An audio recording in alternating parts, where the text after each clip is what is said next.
So, good morning, distinguished member of this panel.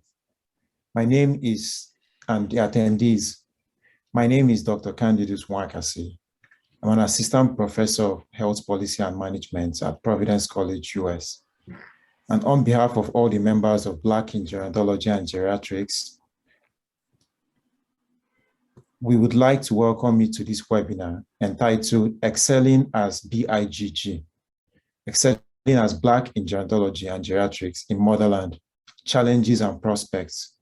This is supported by American Geriatric Society, Southern Gerontological Society, the Healthy Aging Section Fellows of New York Academy of Medicine, American Society on Aging, and Grant Makers in Aging. The webinar is being recorded and will be posted on the BIGG website. A notice to all attendees will be distributed once the recording is available. Our expert panelists joining us today are Dr. Christopher Osuafor, Mr. Runcie Chidebe, and Mr. Isaac Ddumba. On today's agenda, our experts will discuss their stories and provide insights on how we can address the title or the issue of excelling as BIGG in Motherland. They'll talk about some of the challenges and prospects, aka BIGG without borders. We recognize that these are difficult and often uncomfortable conversations that might bring up so many emotions. But we also implore that we want to create a safe and brave space. Our intention is to educate and learn, and not to further oppress or cause distress. Please feel free to reach out to a mental health professional if you feel triggered and need help. A question and answer section will start and will be followed by a moderated question session. The question and answer session will last about 15 minutes, and you can type your questions through the control panel on your screen in the question and chat panel or box during the presentation.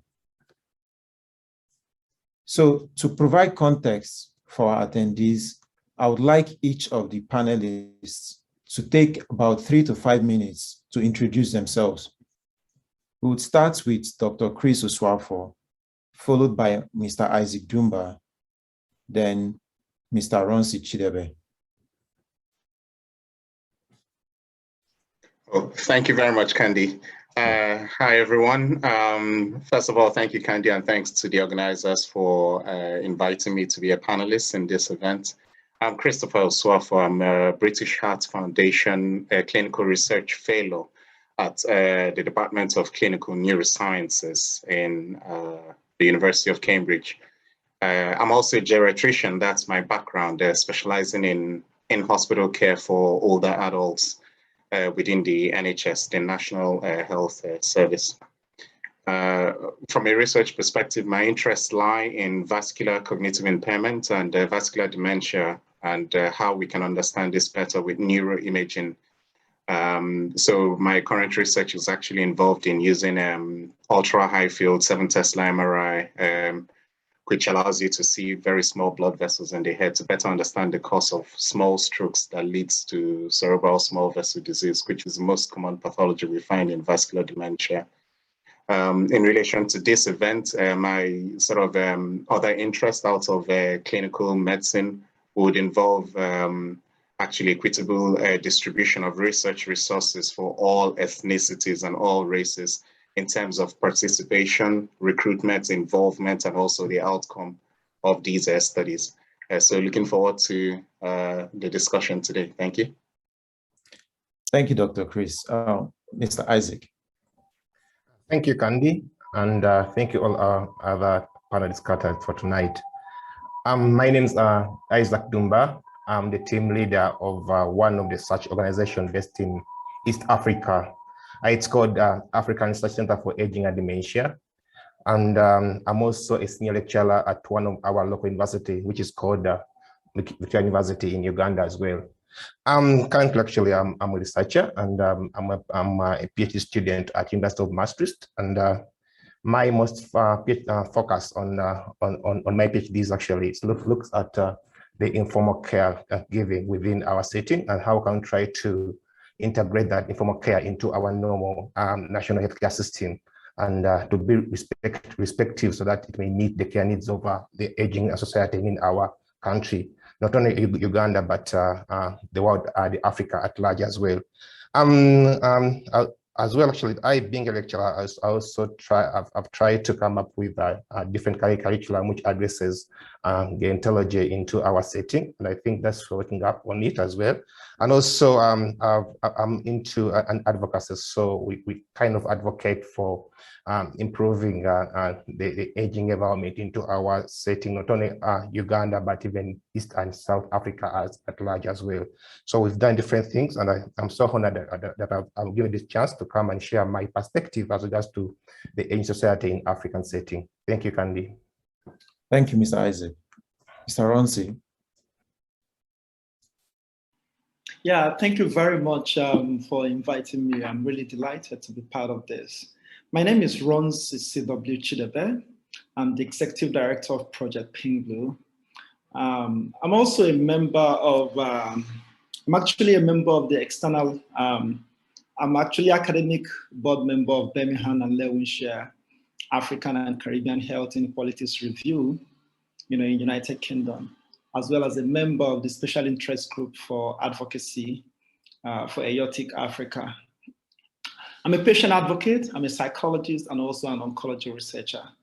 My work actually revolves around oncology education, advocacy, community intervention in cancer control in Africa. So thank you so much for having me here. Thank you very much, Mr. Runcie. So to kick off with our first question, which I'm directing to Dr. Chris Osuafor. So my question is, what are the specific challenges aging and health researchers and practitioners face in Africa?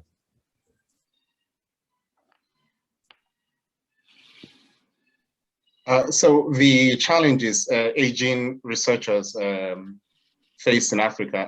By the way, a bit of a disclaimer. Obviously, we are discussing Africa, but I just wanted to be clear that I'm Nigerian. So most of my opinion and understanding will probably be from a Nigerian background, or I suppose West African influence.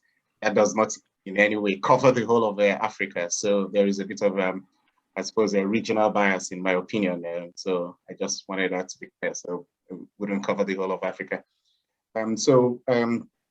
Obviously, one major challenge that I see that affects aging researchers is the concept of manpower. In a sense, we're playing a numbers game. If you bring different research themes and then talk about the number of staff they have in terms of research fellows, PhD students, postdocs, even senior research fellows and professors, there is definitely much fewer geriatricians, gerontologists. And I suppose this is sort of a major problem, because if you have in one institution just one gerontologist or one geriatric researcher, compared to if another discipline where you might have 5 people there already, that's already a problem going from there. And I suppose sometimes it might not be that we actually don't have them, but we can't actually find them. And I explain what I mean.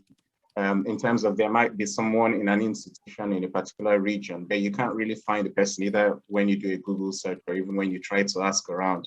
So even when they exist, they're sort of quite difficult to locate, either because in terms of exposure, you just can't look at the person you're looking for. And not just geriatricians, obviously, because aging research is also covered by neurologists, psychiatrists, psychologists.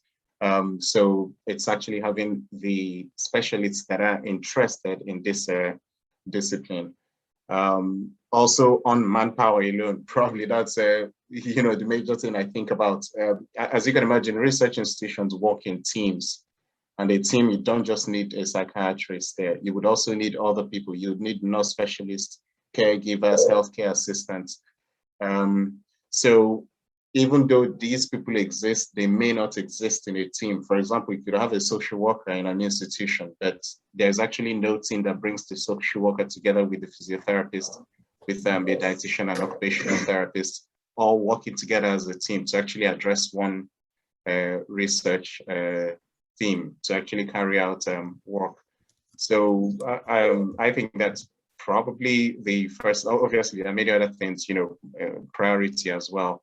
I mean, in West Africa, at least, things like infectious diseases have been a priority for a very long period of time, to the extent that I actually forget that there are other things that are affecting the community that we live in, either because there is a limited knowledge on the impact of cognitive impairments on families, on societies. I'll probably just leave it there at the moment. So I think one major challenge actually is sort of just call it manpower, in terms of the number of specialists interested. And even when these specialists exist, finding them is a challenge. Okay, thank you, Dr. Chris.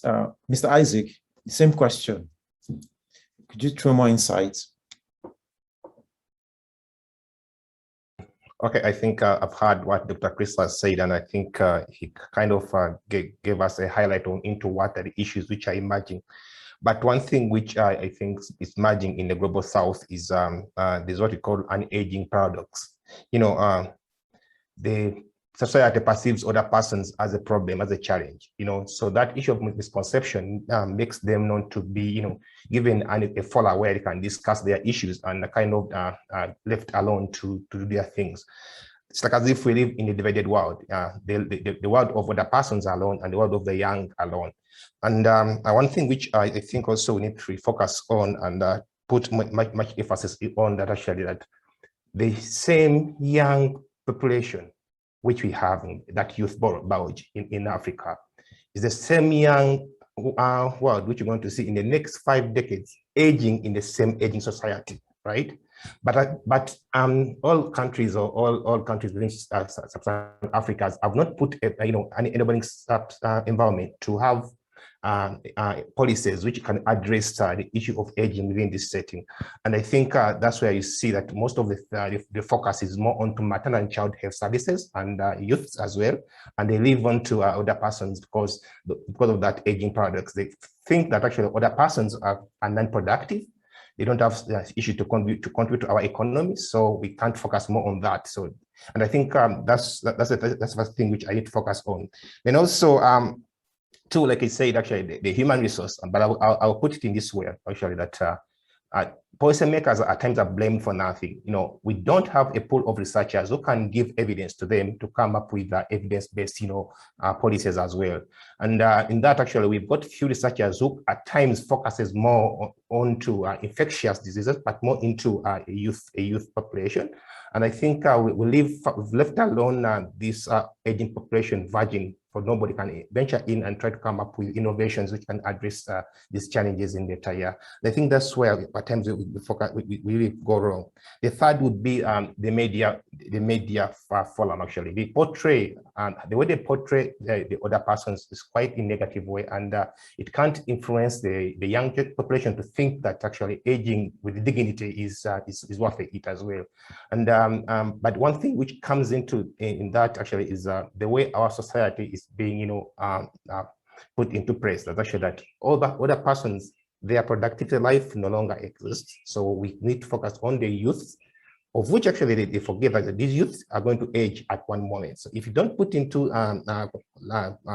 platform where other person can have their own decision heard and make their own informed-based decision, then we are doing nothing as well. So lastly, as I ended, that is one thing which I think we need to focus on, and I think I keep on reflect on this, that the one astonishment which has brought in this world is the issue of aging within the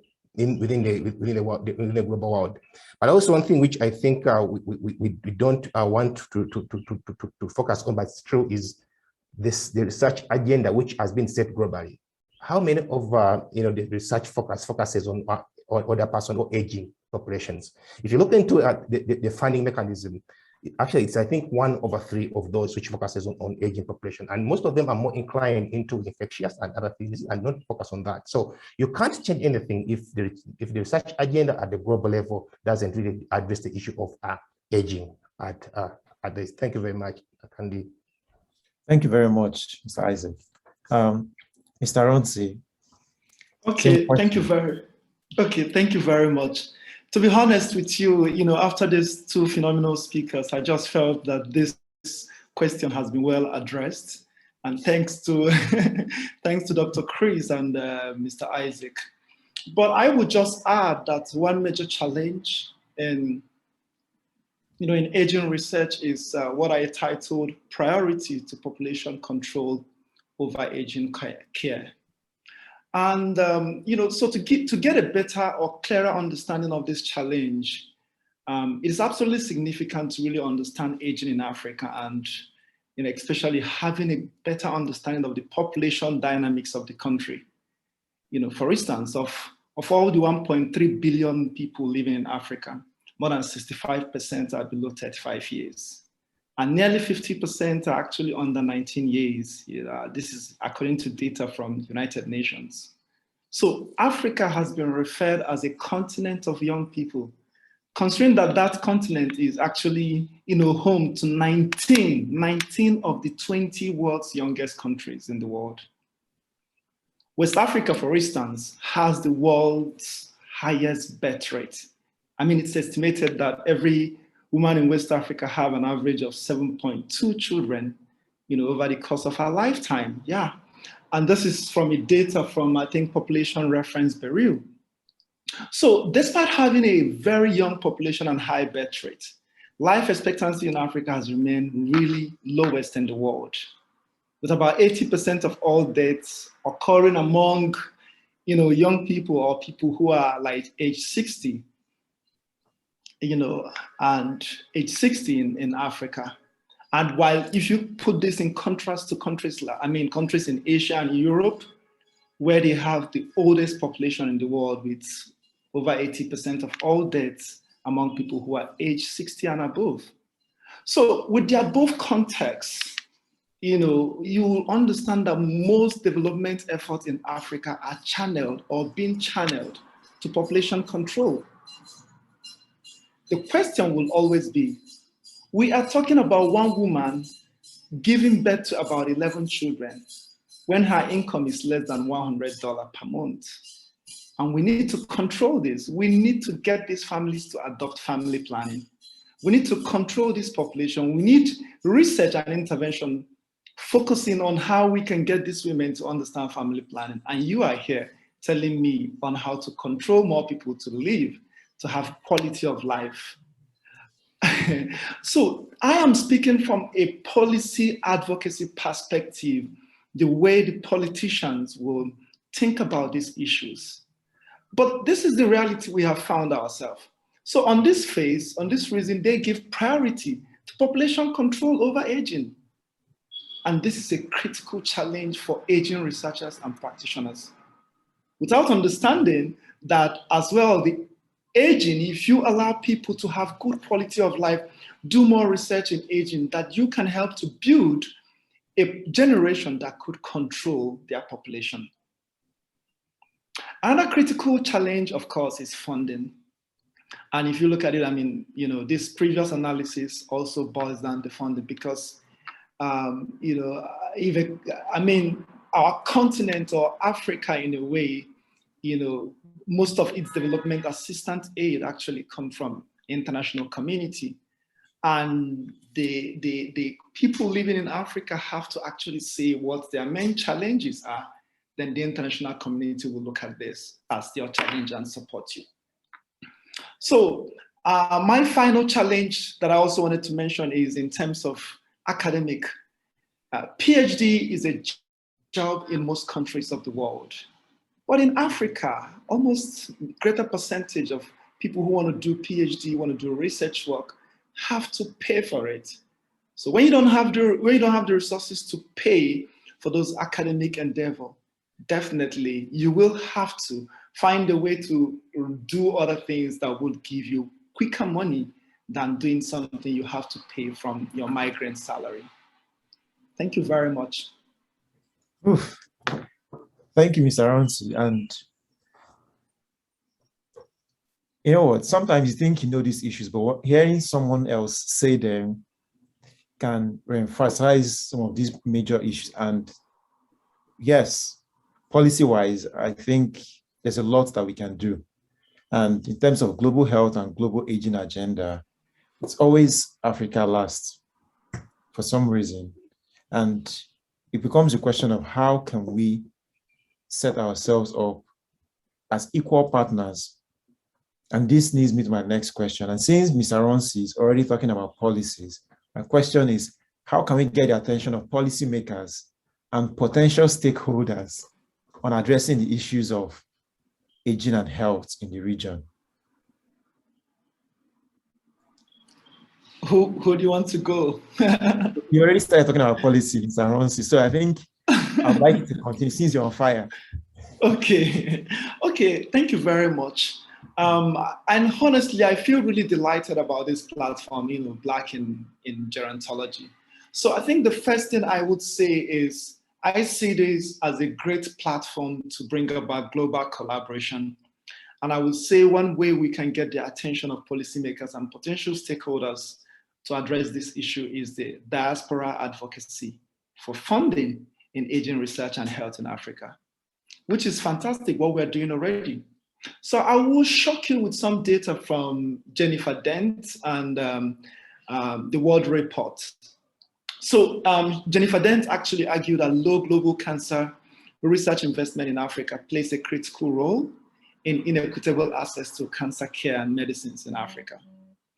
So in this review, in 2015 and 2016, funding agencies collectively funded about 10,000 research organizations in about 174 countries. 3 countries, the US, the UK, and Canada, accounted for nearly half of the grantees. And that is over 5,000 grantees.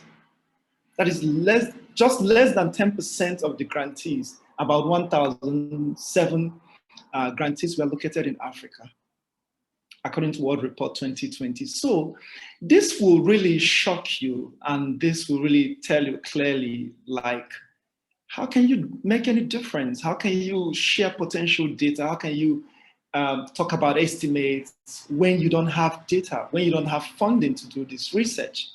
Without funding in Africa, you cannot make any progress in aging research. And by that way, you can't even know what to present to policymakers.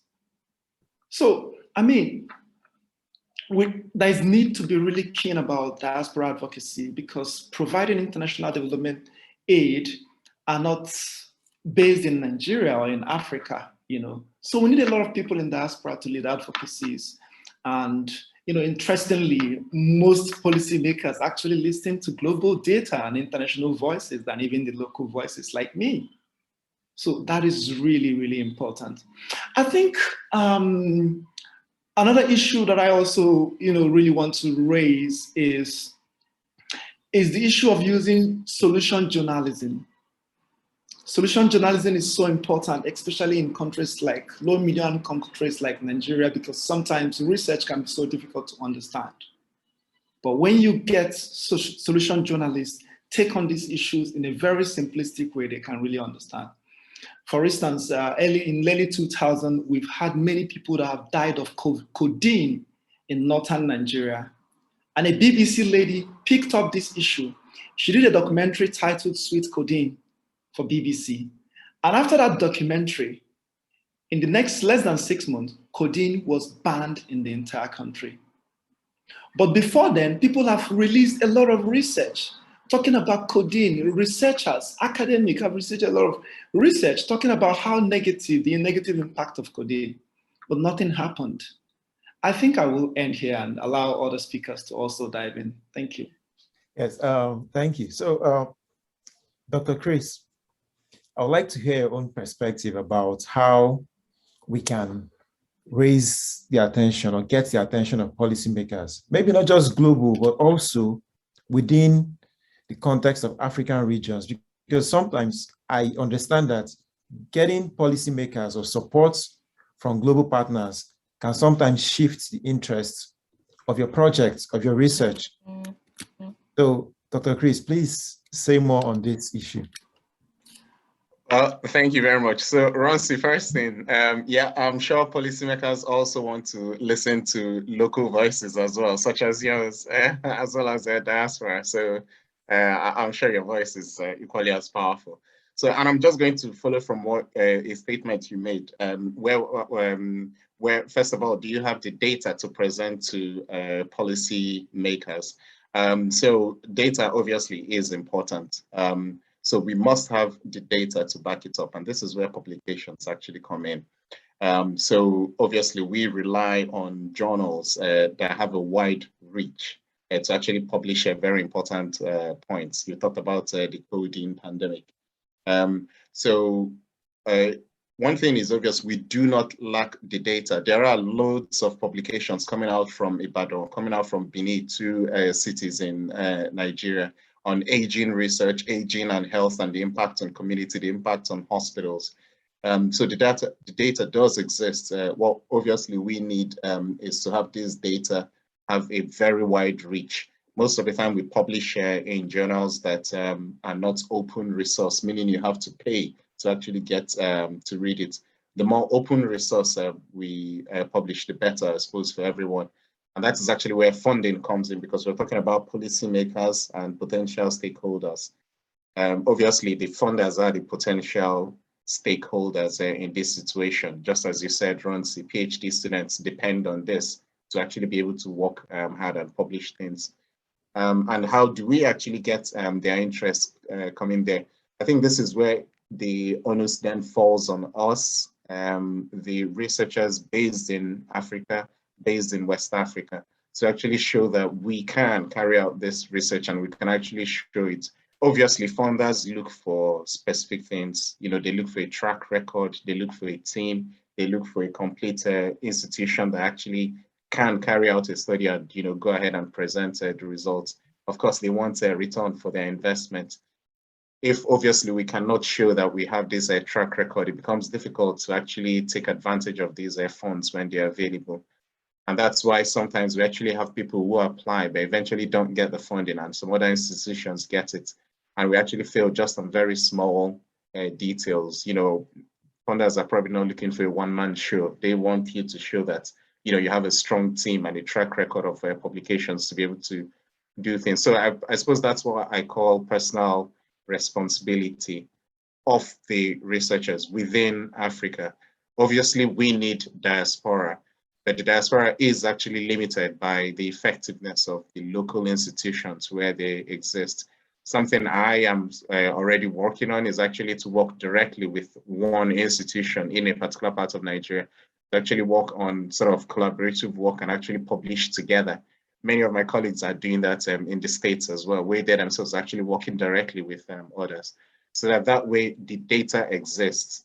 When the data exists, we then depend on local researchers, you know, to actually then take this information to policymakers, backed up, of course, by the diaspora groups. Obviously, the challenge there, something Runcie, you've actually alluded to. How do you prove to policymakers that this is actually of benefit to them if they don't see the benefit of making the health better? So it's not an easy task, that's for sure. It's not an easy task to actually prove that this is actually necessary for us, that the burden of caregiving on a young, healthy workforce is actually detrimental to the economy. If we can actually prove that if we have more people who have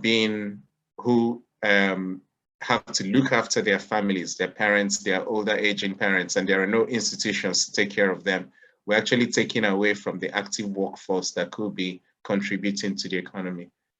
So just sort of to summarize my points, actually, is just the issue of, first of all, having the data, making the data available, using this data by local researchers to meet the policymakers, and then actually being able to put it in a sense, packaging it in such a way for policymakers to actually understand why this is relevant. Thank you very much, Dr. Chris. So, Mr. Isaac. Yeah, thank you very much, Chris and Randy, for that partner discussion. I think one thing which I also thought would be put into consideration is one thing that oftentimes African countries rely on to global goals, that is the UN goals, okay? And if you look at the UN goals, how many of them address the issue of aging globally? Because oftentimes countries are ranked on those goals as well.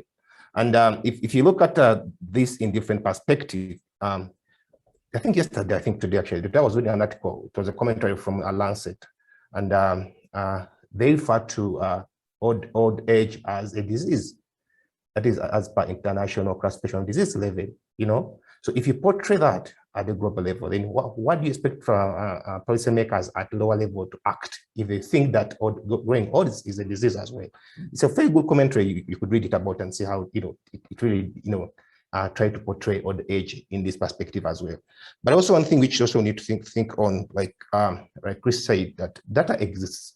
But the issue is the mindset of the politician. How are you going to change their mindset to focus on aging as the key thing in their own countries as well? And I think this is where it comes in. One thing which I think we've done so far is, one, we've done advocacy through writing policy briefs, and they should be clear and concise for them to understand clearly that this is really a problem in our country. If you don't focus more on this, then you're going to face it rough in the next 1 or 2 decades to come. I'll give an example which happened in South Africa, where before apartheid, they used to focus more onto whites accessing pension and others benefits. Then when Mandela took over the country, you saw the change that all people were equal and they had to access pension, and there were many other blacks which were there in Africa, and the country had to go into debts to really meet the needs of other persons. So if we don't plan prior, this, and things are going to change in either 1 or 2 days to come, but you're going to face it rough in regards to our economy if you don't really have enough evidence to put on board that actually, if you don't really try to prioritize other persons, then the next leaders will come and prioritize it, but it's going to be on us to face the wrath, not anybody else, I think. So I think that's where we need to focus on. But like I said, we need to set a research agenda which can really focus on aging as a priority. If you don't do that, honestly, we don't want to address this issue. Because oftentimes what comes with such agenda is that the funding will be channeled in that, then the research will be done, and we shall get data which we can use to really advocate for prioritizing other person or aging society. And I think that will be better in that way to come as well. But also last thing which we've done so far in East Africa is how many of political decision space do we have other person represented as well? Because if a young person is going to speak for that person, they don't ask you, who are you? One time I was in the parliament and I was presenting, an issue. They asked me, how old are you? And I told my age, that you're still young, right? The person who should speak for this should be the person who's above 65 years and age, But I also asked the speaker, how old are you? He was 65, I said, you're a potential person who would be able to advocate for this vis-a-vis me as well, So that mindset which will bring us into, our politicians should be changed. And actually, by then, even the policy was passed, and we've got 4 other persons has representation in the parliament as well. The issue, another thing is, how do you do it so that it may catch attention for them to focus more on that as well? Are you going to be confrontational, as I was to my speaker, but she had to understand that as well? But the issue is also how concise are you going to do it so that these people who are in policy decision can understand that this is a thing which is really focused on. That would be there, but also we used to use a window of opportunity, because one thing which happened in the country was actually there were other people who were really suffering. The issue was actually the state had left. I think almost all the African countries, that actually the state has left the issue of social protection to the other children or their grandchildren as well. But most of them were dying because of poverty and other things like that. So we had to come in, and that was a chance. That was a window of opportunity which we used to come and advocate for that as well. But then how many of these other persons have to die before they put into a system or policy which is accommodative to them as well? So 2 things actually. One, the UN goals should really be clear to address the issue of other persons at global level. So the funding stream will be focused on that if it's among the global goals. Then 2 also is the issue of how best can we frame frame the agenda. For that, our politicians can be able to understand easily vis-a-vis using academics. They don't understand the p-values. They don't understand that as well. But what they understand is actually clear. I think a few things which is eye-catching. One of my professors used to ask me that actually, if you meet a politician, you have only 1 minute to convince him to do something. If you don't put clear, we won't understand, you can do that as well. And I think this also goes, I'll wrap it up by saying actually, if we can do it locally, right? But also we also need our global support, from like funders from global and other things like that. But it's our own thing. So we need to fight first, then before we come on to bring other people outside our country to help us as well. If they see that if they see it as a cause, then I think they'll join us in due course and become address that issue as well. Thank you very much. Thank you, Mr. Isaac. So I think we're a bit behind on time, but I like how your views are all interconnected with the questions that I have for you. So I think it makes my job as your moderator very easy. Now, my next question is, since from what Mr. Isaac has said, what are those potentials that we have in our region? What are those strengths that we have that we can harness to increase effective research and collaboration? So collaboration could be within our region or also global collaboration. Or what are those strengths and risks and potentials? Mr. Runcie, I'll go with you first.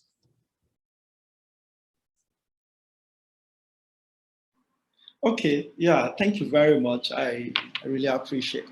But before I respond to that, I wanted to say, that's something Isaac that said that's really, really important when he mentioned about the SDGs.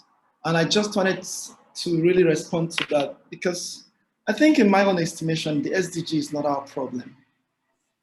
SDG is a global goal and every country should key into it. So SDG, for instance, the SDG target 3.4, is to reduce premature mortality from non-communicable disease by 2030 relative to the 2015 levels and promote mental health and well-being.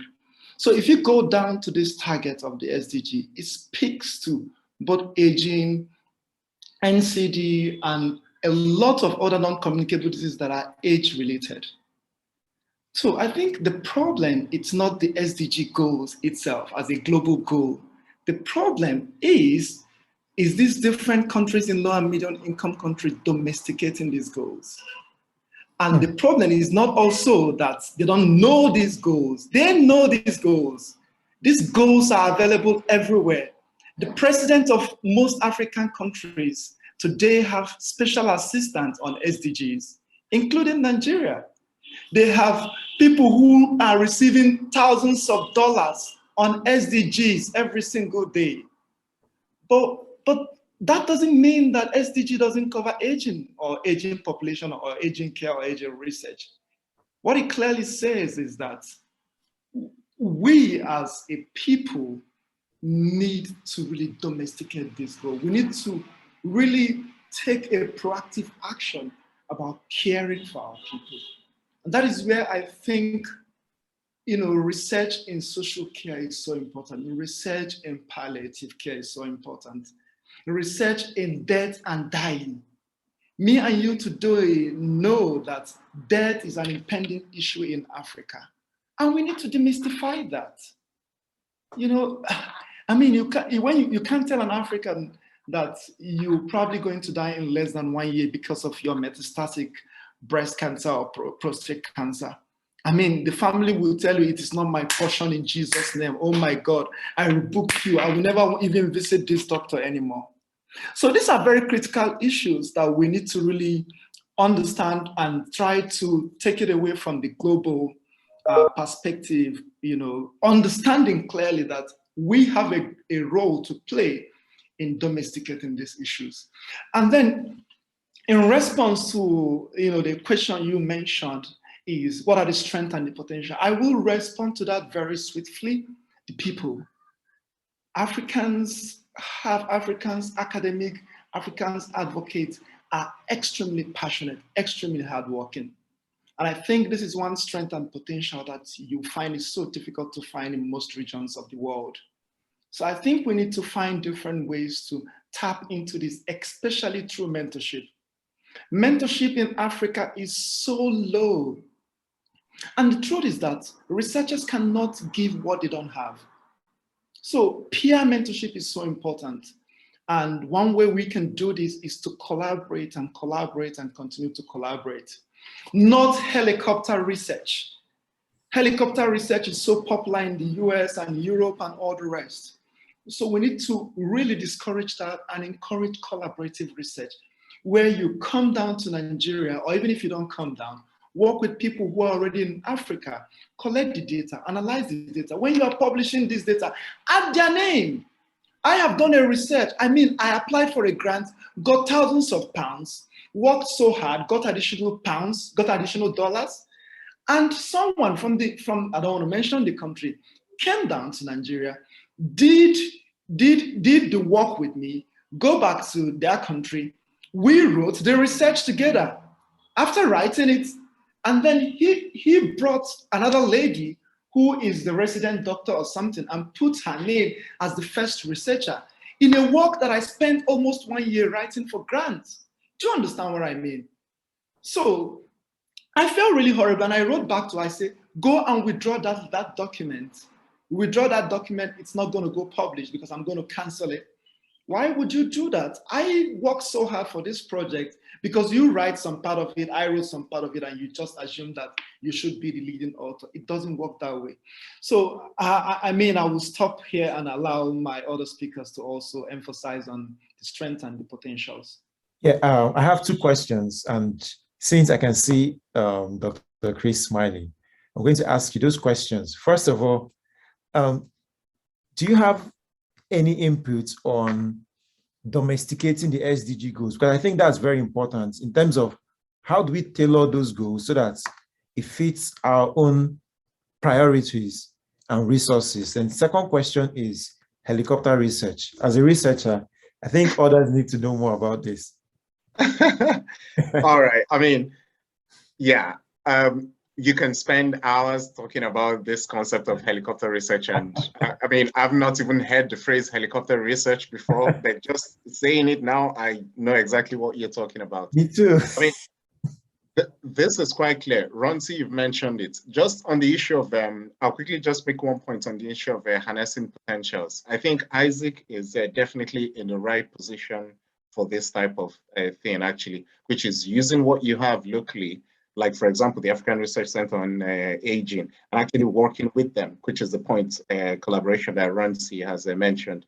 So I think this, as in, you know, in your position, you are already answering this question in real time. And I think I just want to say, you know, thank you and commend you for your effort on that. So on the points of, okay, let me go helicopter research first. So one obvious point is this. Obviously, because we are limited by time and space, we cannot go around the whole of Africa. But for example, I'm here now, I came from a particular institution in Nigeria.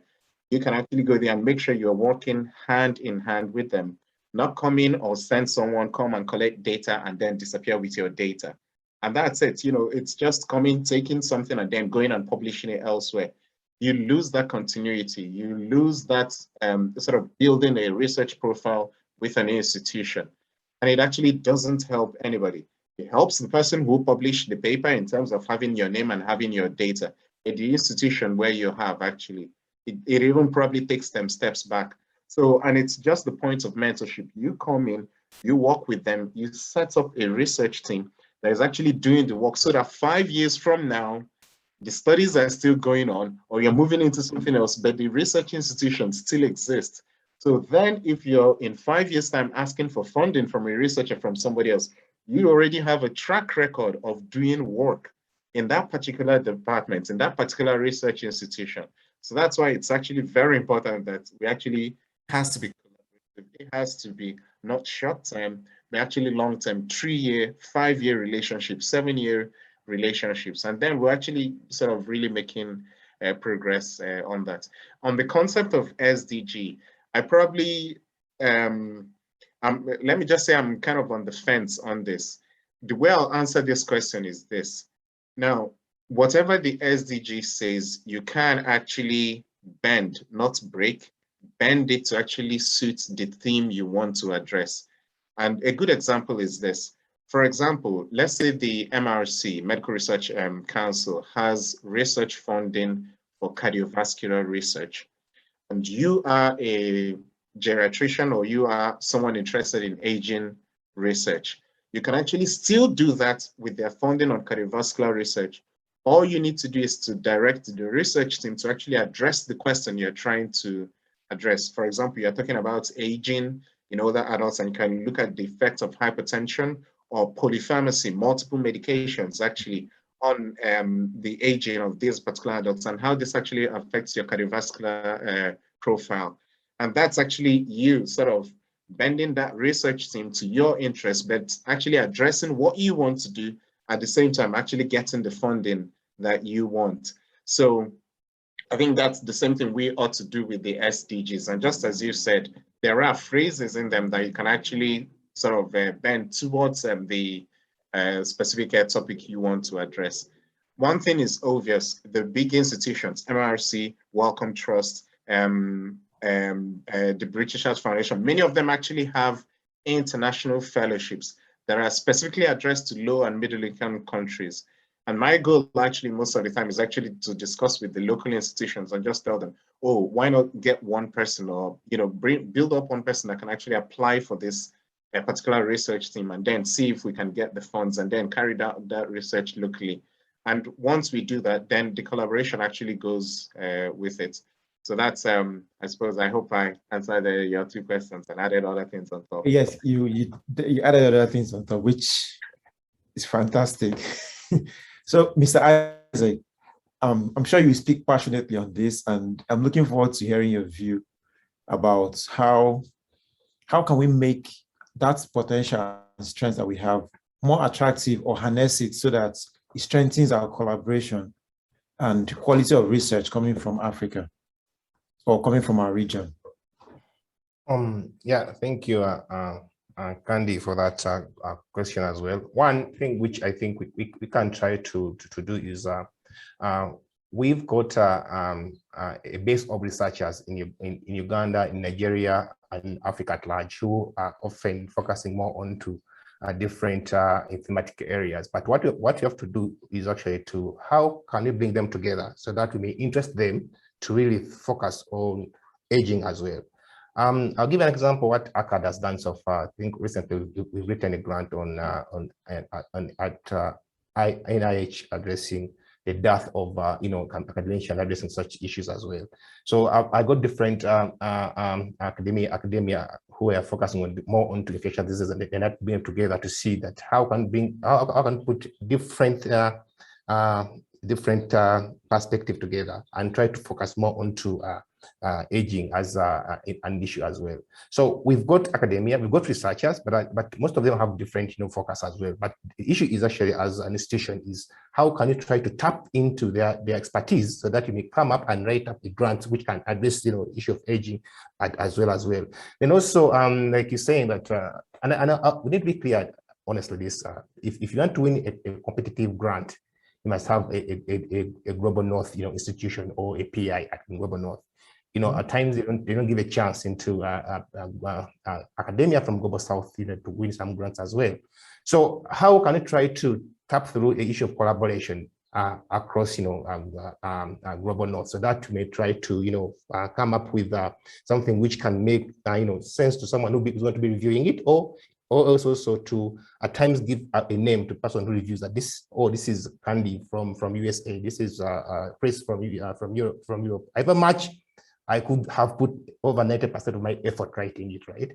And I think that's where we have an issue as well. But two things: one, collaboration, and that collaboration starts from locally as well before you go to global. Locally, how do you interest different academias so that we focus more on aging issue compared to others? Then two, also, we have different fellowships within our country which are focused more onto the young undergraduate and postgrad, but most of them are more into infectious, right? So of late, we've tried to put into an issue, put some small grants at local level.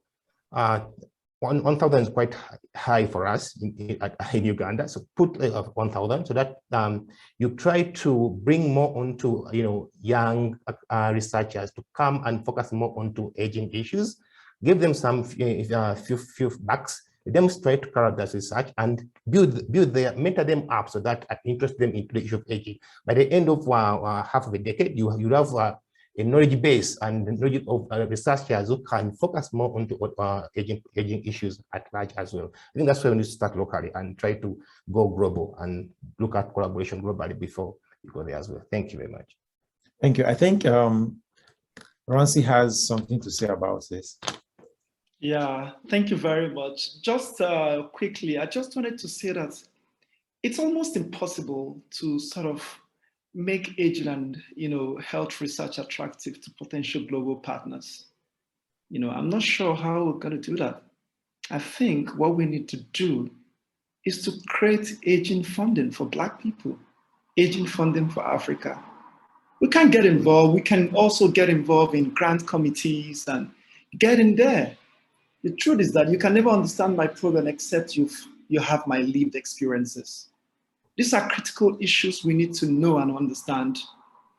The truth is that the guys working, high end there on the global, global grant making organizations and all the rest, they see this issue, but they don't understand the magnitude of these issues because they are not here. They don't live here. They haven't lived here. When they come here, they come briefly and they only keep them at Transcorp Hilton, Radisson Blu, and all the rest. They don't get the opportunity to see the real issues. So when we talk about, for instance, how men are dying of prostate cancer, out-of-pocket expenditure, and a whole lot of issues like dementia, it's so difficult for a global grant-making organization to understand this issue.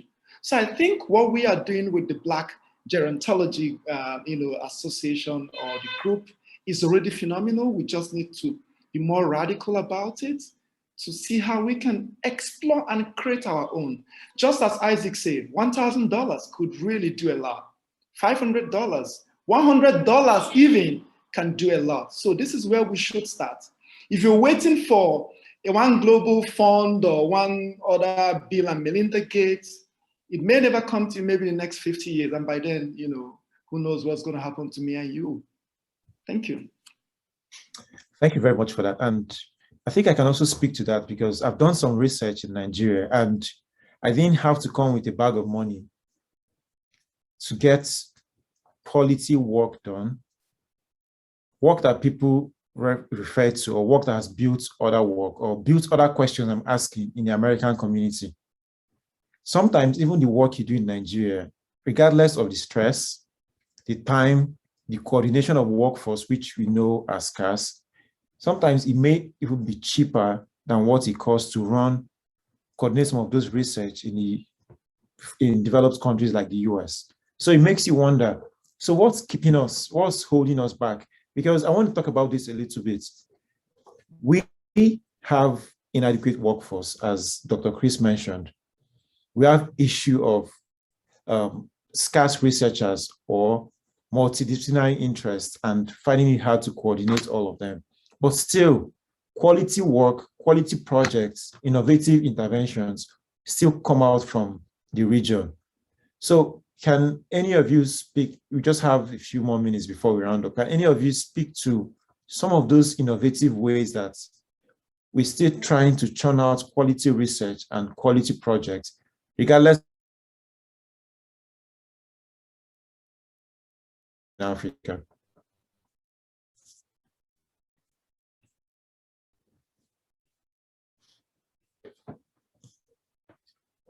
Yes. Yeah, sorry, it went silent for a minute there. So okay, I'm saying with all the limitations we have, it seems we're still producing quality work. Yeah, exactly, both in project and in research.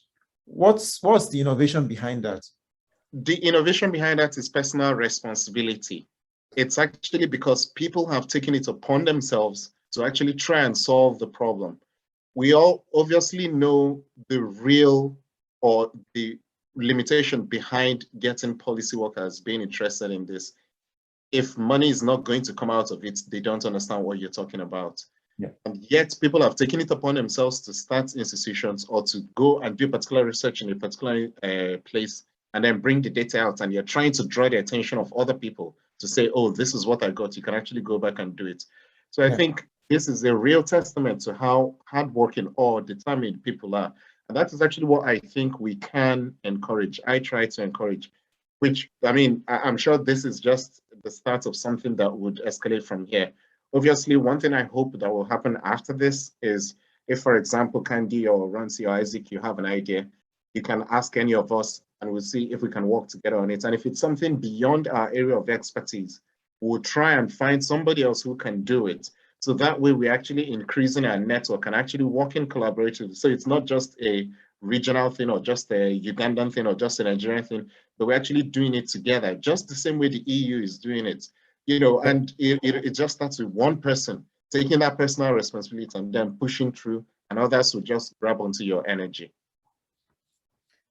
Thank you very much. And to respect our time, and also after this webinar, I have a class to teach. I'm teaching a health seminar on learning from health emergencies. So it's interesting. And I would like to extend our sincerest gratitude to our speakers, their time and efforts in preparing for this webinar and for sharing your knowledge with us. Please feel free to reach out to our speakers in case there is anything you would like to follow up on. Thank you again to our speakers for their time, and thank you for the audience. And we hope that you found this useful and meaningful. And I, for one, I know I've learned a lot. And sometimes I think it feels like you're forgetting some of these pressing issues, but having people who share similar interests, re-emphasize them, it gives you something to think about. So thank you, everyone. Thank you, Dr. Chris, Mr. Isaac, and Mr. Runcie.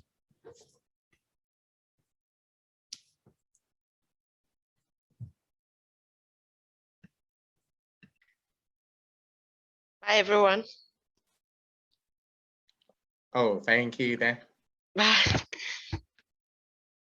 Isaac, Runcie, I'm sure I have your emails here, so I'll definitely keep in touch with you.